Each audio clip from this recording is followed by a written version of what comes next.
Les sénateurs membres de la Commission des affaires sociales et culturelles, main levée, votent ainsi à l'unanimité la création d'un ordre national pour les infirmiers et infirmières de Côte d'Ivoire. Un instrument nouveau pour donner à cette corporation ses lettres de noblesse. Le projet de loi comporte le Conseil national de l'ordre, les conseils régionaux, les conseils départementaux. Il prend en compte les sections disciplinaires. Les conditions particulières d'accès à la profession y sont mentionnées.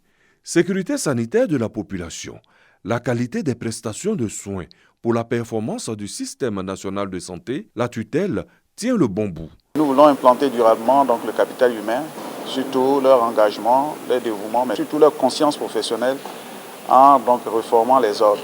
Ça a été d'abord l'ordre des médecins, l'ordre des sages-femmes et maïoticiens, et aujourd'hui c'est l'ordre des infirmiers, qui sont donc des organes qui vont non seulement faire appliquer le principe donc, d'éthique et de dévouement donc, du personnel dans leur mission, mais également participer à la formation de ce personnel et nous aider donc à contrôler ce métier donc, sur le terrain. Selon le ministre de la Santé, de l'Hygiène publique et de la couverture maladie universelle, Pierre Dimba, la Côte d'Ivoire compte à ce jour 56 000 infirmiers et infirmières diplômés d'État. Certains sont en poste dans des localités depuis de nombreuses années.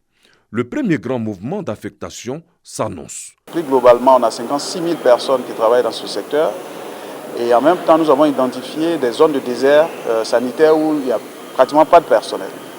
Aujourd'hui, nous sommes vraiment bien outillés pour faire le mouvement d'ensemble du personnel. Et effectivement, les critères donc, de durée dans des endroits donc, fait partie donc, des critères pour affecter le personnel. Et dans les prochains jours, vous allez voir les mouvements donc, qui vont s'opérer au niveau de la santé. L'emploi d'infirmiers et infirmières existe en Côte d'Ivoire depuis la période coloniale. Après avoir formé ces professionnels pendant 28 ans, l'École nationale des infirmiers et infirmières diplômés d'État, ENIDE, a été remplacée en 1992 par l'Institut national de formation des agents de santé, INFAS. On y entre après le baccalauréat pour un cycle de 3 ans.